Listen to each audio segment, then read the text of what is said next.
version 5, the second draft that we've published. Everyone should have received the draft prior. So 11, if I go to the next slide, please.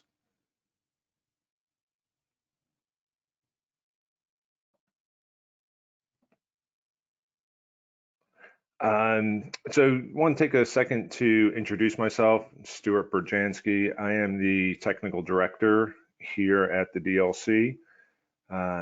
So I just want to welcome everybody and thank you for joining.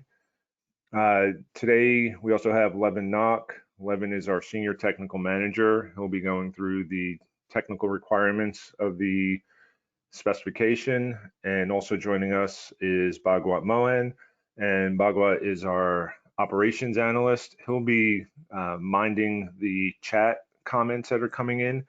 Any simple questions that are coming in, he'll be responding to. Anything that's in more detail, if we have time at the end, we'll try and answer some of those. If not, we will answer those via email. One thing I wanted to mention to everybody also is that we are recording this, so we'll have a copy available as well. A couple of other logistics, like I just said about the recording, and then we'll wind up posting that on our website. Everyone is on mute, so as we said, please submit your questions in the chat pane. And then also, if you do have any technical issues, if you can let us know via the chat feature. Next, Levin. So just going through the introduction now, but then the two key areas we'll be talking about are interoperability and cybersecurity today. Those are the key highlights of the NLC5. Next. Back in 2018, we started the multi-year plans around our topics, and at that point in time, we first introduced energy monitoring and cybersecurity. Last year, in 2019, energy monitoring became required, and we created the definition around cybersecurity. And in this year, we introduced interoperability, which energy monitoring slides underneath the interoperability. And this year, we're also requiring the cybersecurity. Next. So right now, we've released draft 2. That was about 2 weeks ago. And so we're doing the webinar around that. The comments are due by the end of next month on the 29th, and the planned final release of the specification is on June 17th. Everyone has available to them the ability to provide us with comments to the draft. You can you can download the form from our website by clicking on the download NLC5 comment form indicated by the big red arrow. And again, you can send those back to comments@designlights.org and by May 29th. So with that, I am going to let Levin start leading us through the technical requirements. Thanks. Okay, thanks, Stuart. So first I'll give an overview of the technical requirement document and then dive into some of the changes. It's now a 20-page document with some text at the beginning followed by 3 main tables. The changes from last year to draft 1, which was published in February, are highlighted in yellow, and the changes from draft 1 to draft 2, which was just published in April, are highlighted in blue. We focused this year on 2 topics. First is interoperability. This is the capability of lighting and building systems and components to connect with each other and exchange actionable data so they can operate in a well-defined and appropriate way. This will unlock new energy savings, for instance, by sharing lighting occupancy data with an HVAC system.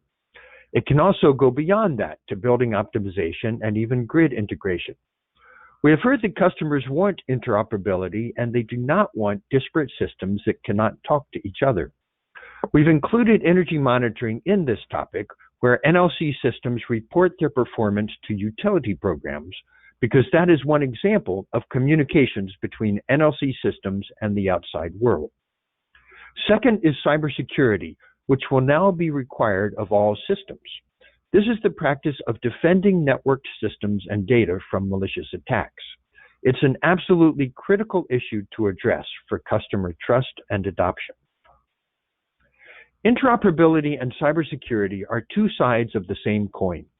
In order for NLC systems to provide more value to customers and thus expand the reach of NLC energy savings, the DLC believes that broader interoperability is essential. Networked lighting controls need to make new friends with HVAC systems, security systems, other building systems, IT departments, and utility incentive programs. At the same time, this increases the risk of making friends by mistake with a hacker. So this revision includes a combined focus on both interoperability and cybersecurity. There are currently 50 NLC systems on the DLC qualified products list that qualify for utility incentives by meeting the requirements in this technical requirement document. Table 1 in the document on page 14 has a list of capabilities that are required or reported for interior lighting. On the left, these 9 capabilities are required for all products on the DLC qualified products list, or QPL. The cybersecurity bullet on the left is highlighted because it is moving this year from reported on the right to required on the left. Note that there may be a difference between what a system is capable of and what is actually installed on each project. For example, if a building has no windows, no skylights, and no daylight, then a contractor might choose not to install any photosensors for daylighting harvesting on that project. That's okay, they could still get the utility incentive, provided that the system has a photosensor available that could be installed on a different project that has windows. On the right, these 14 capabilities are reported and not required. If a system has some of these capabilities, then it is reported on the QPL to help specifiers select appropriate systems for various products. But a system can still be qualified on the list whether or not it has any of these optional reported capabilities. Load shedding demand response is highlighted because the name was changed from load shedding DR, just for clarity. And also the new capability interoperability was added. Table 2 is very similar to Table 1, except that it applies to exterior systems, where scheduling is required, in addition to the 9 capabilities required for interior. Also, we added back luminaire level lighting control, which got inadvertently left off last year. Table 3 on pages 15 through 20 shows DLC's definition for each of the 24 capabilities. And this is a shortened version of that 5-page table. Here's a table of contents. The 3 main tables we just saw are at the bottom, pages 14 through 20. Before that, the multi-year plan section from pages 5 through 12 describes plans for interoperability and for cybersecurity that we're going to go into next. You can see that in terms of the main section headings, the only change from last year is that the multi-year plan for energy monitoring was expanded and renamed as the multi-year plan for interoperability. And so here we are for the interoperability multi-year plan. Interoperability is defined as the ability of 2 or more systems or system components to exchange actionable information. We're interested in promoting interoperability in order to unlock energy savings opportunities by connecting across building systems and across multiple buildings to support operations, maintenance, and maintainability. This should lead to broader customer acceptance, for instance, with a single maintenance dashboard for multiple systems and buildings. It provides a stronger value proposition for NLC by lowering integration friction with other systems and by supporting new software capabilities that deliver additional value to end users. We have chosen to focus on 3 initial use cases for interoperability. First is external systems integration, with a particular focus on integration with HVAC systems to share occupancy data. Second is load shedding demand response to meet code and to support participation in utility demand response programs. Third is energy monitoring, to share energy usage reports with utility incentive programs. These three use cases shown at the bottom of this table can form a foundation for interoperability. Over time, after extensive stakeholder input that's still coming in the future, we expect to expand support into other use cases, such as some of the examples shown here that operate at higher levels of commercial building value.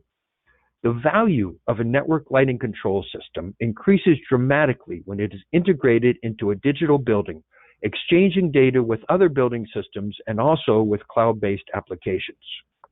In order to unlock this value, NLC systems will need to comply with broader industry standards for interoperability and for cybersecurity. As an example of delivering higher value, asset tracking for medical equipment in hospitals can save nurses an hour of time per day, and asset tracking for wheelchairs in airports can help airplanes unload and reload more quickly.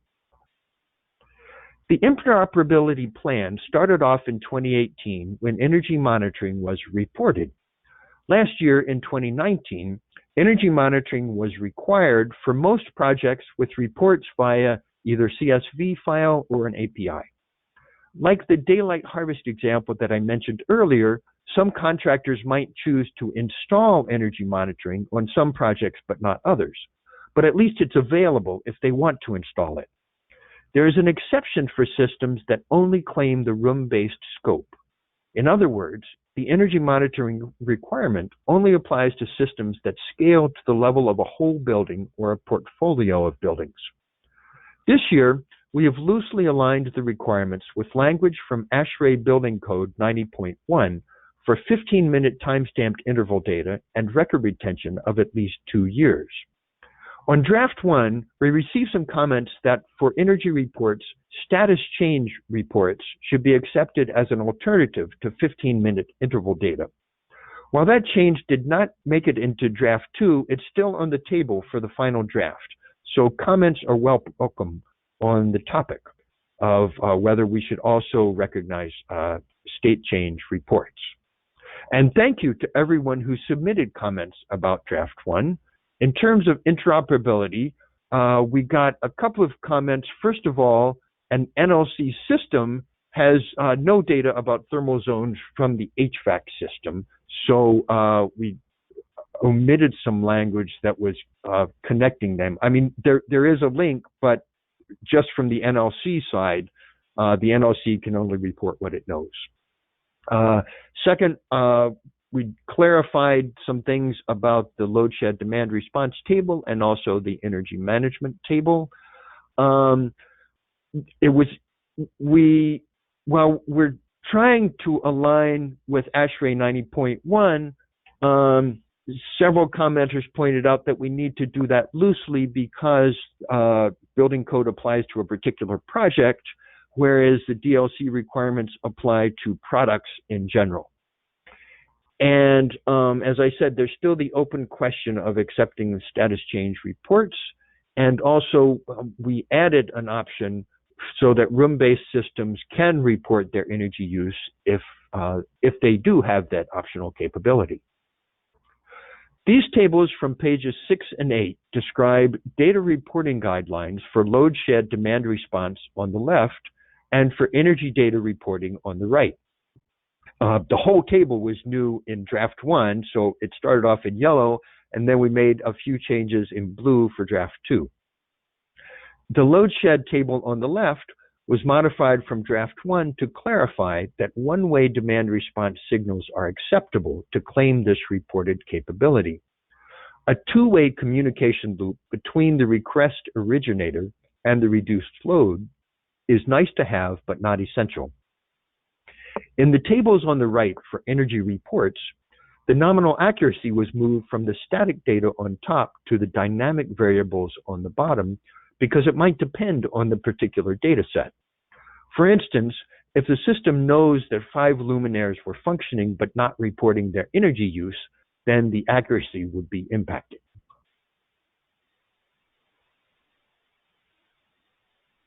In the definition of energy monitoring, the main change from last year to Draft 1 in yellow was to add a section aligning with ASHRAE 90.1. By the way, the language here aligns with 90.1, both the 2016 edition and also the 2019 edition. For Draft 2, we reduced the record length requirement from 36 months to 24 months based on comments.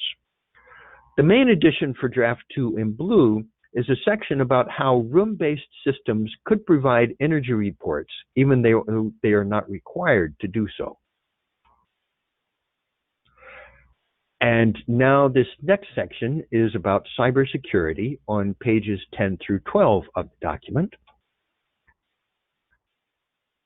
The Cybersecurity Plan started in June 2018 when we started to report cybersecurity activity. It proceeded in 2019 to establish criteria to qualify a set of cybersecurity standards. In 2020, now cybersecurity will be required and products must comply with at least one standard or service that meets the requirements that were defined in version 4. And then all products, there will be a grace period for products that are currently on the list and for new products. But by October 31st, all the products on the list will either have met this cybersecurity requirement or will be dropped from the list. So our intent for this cybersecurity initiative is that we want to ensure that listed manufacturers have done at least some diligence in addressing the cybersecurity of their system. We would be concerned about keeping systems on the list that cannot say they have done anything. This has potential implications to the DLC, our brand and credibility, and in turn to utilities. Second, we want to be able to cite third-party standards. We are not cybersecurity experts, and we do not want to be in the business of determining what is good cybersecurity and what is not. That should be determined by the experts who develop cybersecurity standards for various applications. We want to disclose the efforts manufacturers have undertaken to address cybersecurity to users of the QPL. And so then we can provide information to decision makers so that they are more equipped to address cybersecurity.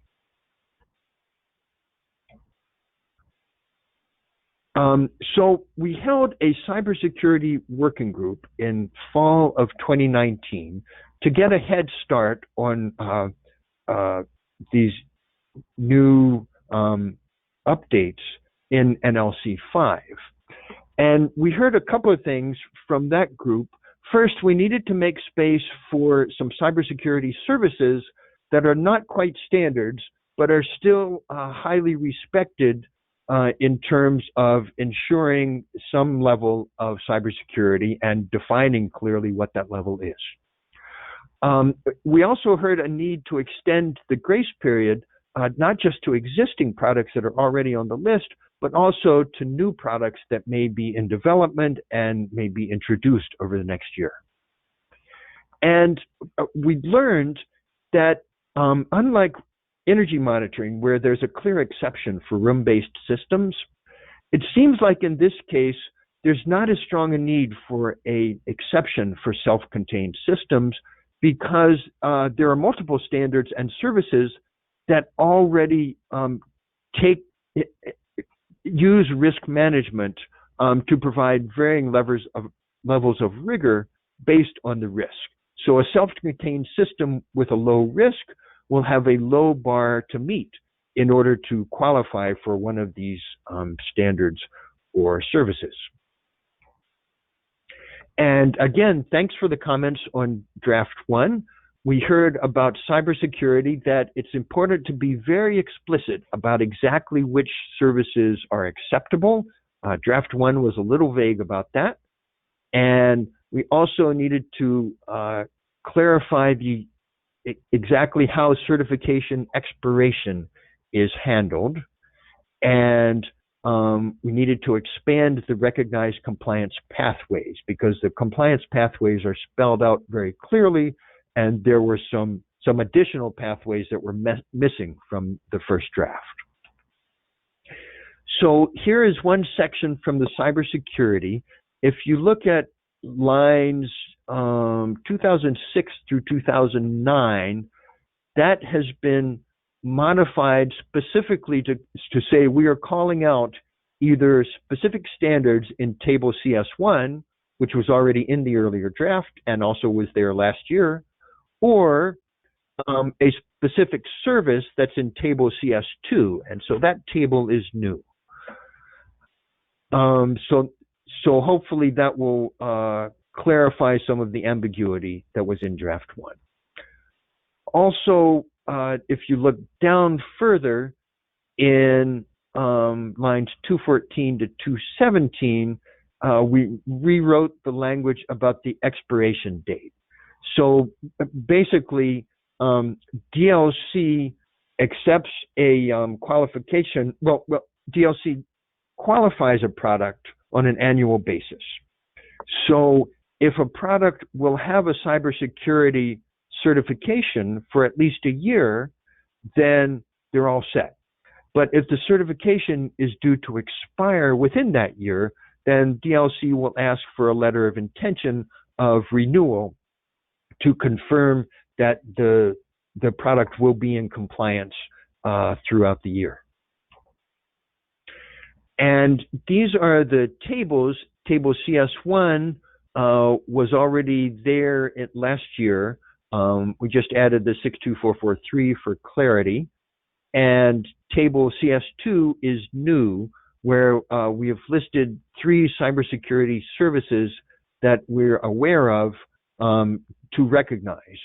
So one place that we would really appreciate comments is the question of, are these the right services to recognize, and do we need any additional requirements? For instance, they have multiple levels of qualification, and is there anything else to say about either these services? Should there be more services? Should there be some constraint on a particular variety of these services? So as I say, this table CS2 is brand new, and so it is ripe for comments as something new that we haven't gotten much input on, except hearing that there was a need for it. Table 3 used to be called Table CS2, so that just got renamed. And as you can see, we've added a few additional pathways, especially for 62443, which has several different ways to get certification. And so those were the 2 main topics. We also made some changes based on comments about some other miscellaneous topics. Early in the document on page 4, there's a requirement for customer available information. For some of the capabilities in the requirement, the manufacturer's literature for customers must provide instructions for how to configure or use this feature. And we added this requirement because some manufacturers are really good at this, at providing very clear instructions for exactly how to configure and use a feature. And other systems don't actually give any help, and it's really difficult to figure out what to do. And so we took the stance that we would like to recognize on the list those systems that actually help the end users and installers to take advantage of the capabilities that may theoretically be there in one case, but if nobody can figure out how to use it, then it has limited usefulness. So there are some exceptions for this, because for some capabilities, you don't really need instructions. For instance, for continuous dimming, that's just part of the system, and the user doesn't have to do anything to enable that. Also, for individual addressability, the system comes with individual addressability. It's not something that the installer or the user has to figure out. So we've added cybersecurity and control persistence in here because, well, for cybersecurity, there are many aspects that the installer or user does not see. Many of them are early in the design process. There may be some things about cybersecurity that the user that affect the user and that the user needs to know about, but it's a small subset of the total package. And also, control persistence, again, is a system, it is a basic capability of the system that the user doesn't need to interact with. Now, unfortunately, these two aspects of interoperability got in here by mistake. So they will be crossed out from the final draft because if you look in Table 3, if you look under load shed demand response and under external systems integration, both of them already require the instructions for how to configure and use this feature. And again, with the idea that if nobody can figure out how to use it, it's really not doing much good. So I apologize, those will get crossed out, but they're in the current draft. Another topic is commercial availability and verification. All systems must be fully commercially available in the US and/or Canada. That was in the earlier draft, and it wasn't quite clear the way it was worded. And then the second part down here is about installation at a third-party site. So the DLC has been following this policy since we started accepting systems, but it wasn't actually part of the technical requirements. So we wanted to add it in here for clarity to make sure that people are aware of that. And so the idea is that we're really looking for an installation at a field site, at a third-party site that is not occupied by the applicant or a lighting rep, with a few exceptions. But in general, all of the systems on the list, DLC is confident, have been installed in at least one field site, which are not under the direct control or the financial obligation of the manufacturer of the system. And so, as I mentioned, based on the cybersecurity working group, we expanded the grace period a little bit. So the grace period now says systems without cybersecurity will drop off the QPL in October 2021. And until then, until October 2021, systems without cybersecurity can be listed under NLC 4. For systems that are on the list, if they were updated to NLC 4 by April 15th, 2020. So we've actually got several applications that came in recently by the deadline and are now being reviewed, and they will be updated to catch this grace period. And the grace period will also apply for new systems that are not yet on the list. And that's the simple version. This is the long-winded version of saying that same thing. So if you want to read the details, that's in the, I think it's page 13 maybe, all about the grace period. We are coming out soon with an interoperability research report sponsored by Natural Resources Canada, which we are very grateful for. And that's coming out in the next few weeks. That will go into more detail about these three specific use cases and also DLC's interest in interoperability. I'm not sure I explained thoroughly enough before. So the three use cases that we focused on originally in this draft were already in the network lighting controls requirements as individual capabilities. So we have kept them as individual capabilities, but we've also introduced this umbrella phrase of interoperability, which is kind of an indirect capability at this point, which just refers to those other three capabilities. There was already a capability for energy monitoring, and now the interoperability / energy monitoring capability will refer to that same section. Same with load shed demand response, and same with communication with external systems.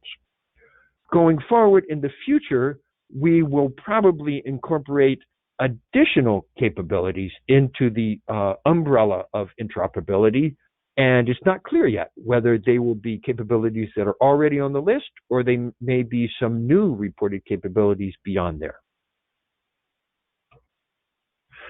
And so once again, there is a comment form, an Excel spreadsheet listing the changes in draft 2 and soliciting input about that.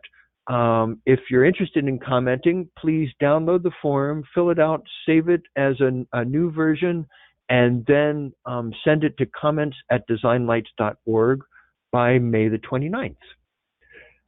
And so now I think we're ready for questions to see if, Bhagwat, have you seen any questions that we should address now? Yes, so we have a question from Jason on demand response requirement, why the open ADR compatibility is not accepted, although it's supported by utilities.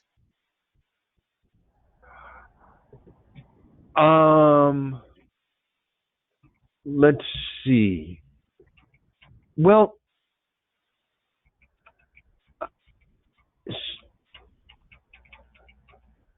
let's see here. So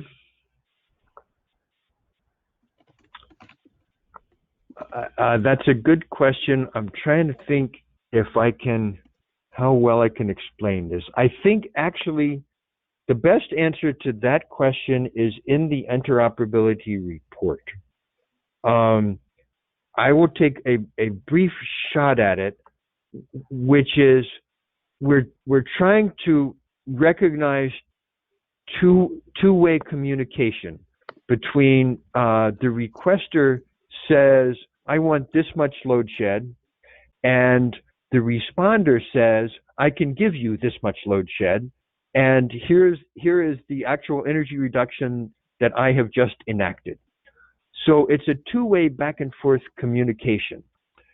And the public report that's coming out soon goes into more detail about this in that OpenADR 2.0b, well, first of all, it's a protocol. It's a two-way protocol, but it doesn't necessarily say that there's two-way data flowing in terms of the load shedding system reporting back what actually happened.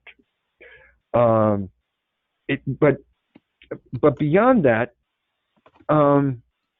the main thing we're interested in is the interoperability between the two systems, between the NLC system and whoever is requesting the reduction.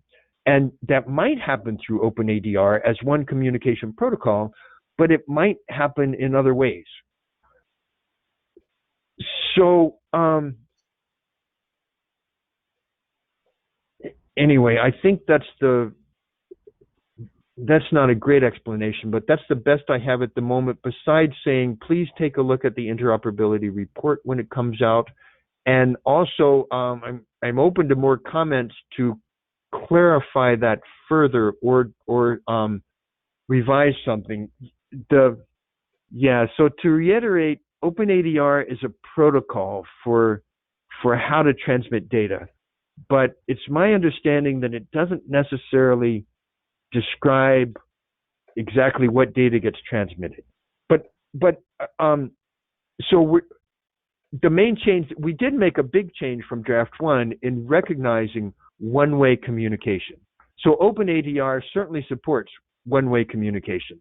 When you look at this table, LSDR 1, OpenADR, if a system is capable of OpenADR anything, it's basically capable of one-way communication. So it would get credit in that sense. But it would only get credit for two-way communication if the load shedding device is actually sending back useful data about energy usage to the requester. Thanks. Any other questions? Yeah, we got a couple more. How do we add a cybersecurity standardization group like IOXT? Yeah, so the DLC will be reviewing standards, and we're keeping a close watch on IOXT. That's frankly, that's the one most likely to show up soon.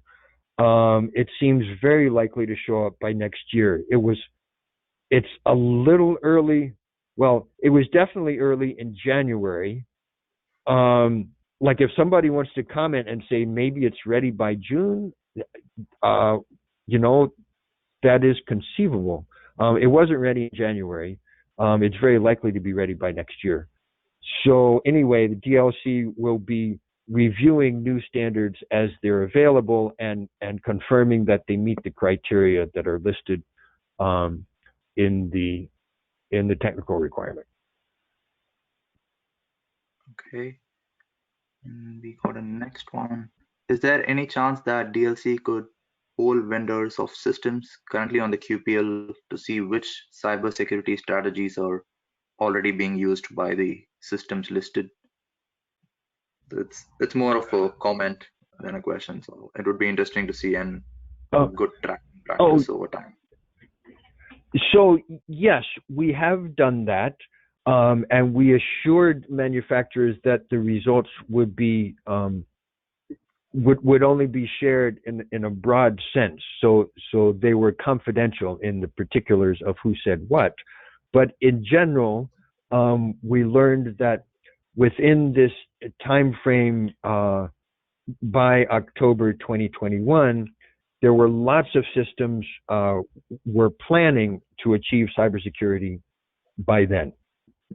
As of now, there are a few. There are two that are listed, and one or two more that have updated their systems but not updated the listing yet.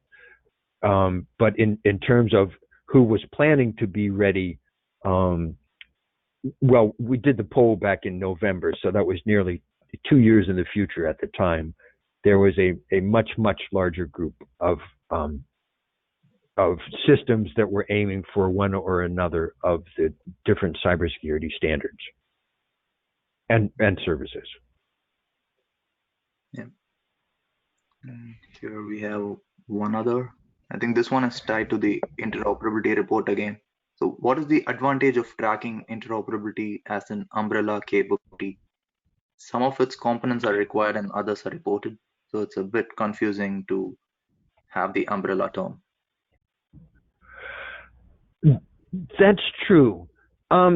So we're planning major stakeholder input later this year. It's not clear exactly what form that'll take, but it's looking more and more likely that it'll be some kind of virtual webinar-based input as opposed to a live event.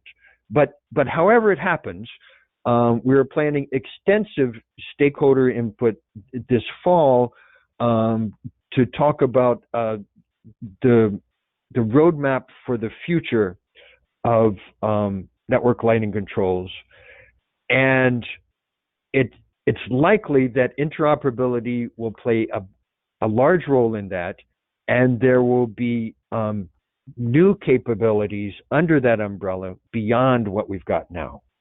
So if we were just going to stop with the 3 use cases we have now, then you could argue that the interoperability umbrella, it might be superfluous.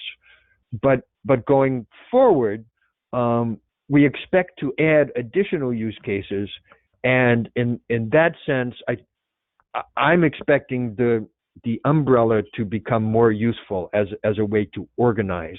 And even now, even just with those 3, you can think of it as a way to organize all the information. One of the big challenges with the QPL is we have lots and lots of data that is very difficult to filter down into something useful for a specifier to easily be able to find the answer that they want and the appropriate product for each different project. And so the interoperability is more an organizing concept that hopefully as we move forward will help us set up the qualified products list in a way that helps people find answers more easily. for the particular use cases that they're interested in. But the main answer again is stay tuned, because there's a lot more discussions to come about interoperability once we get this public report out, and then we get some more stakeholder input scheduled in the fall.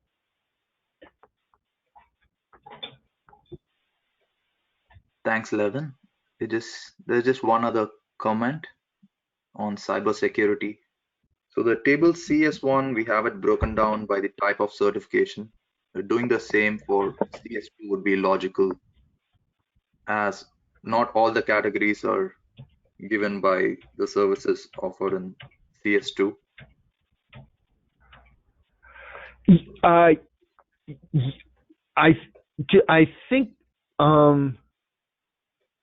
think I agree with that comment, and so I would encourage whoever wrote that, if you have more thoughts about that, please put them in the comment, because the question is exactly how to do that.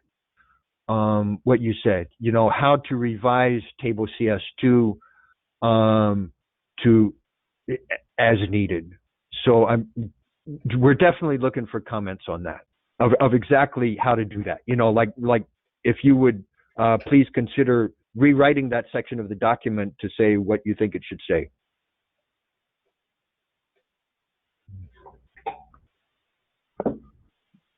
All right, that's it. That's all from the questions section. And for those of you who have missed the first half of the webinar, the recording and the slides will be posted in the DLC website.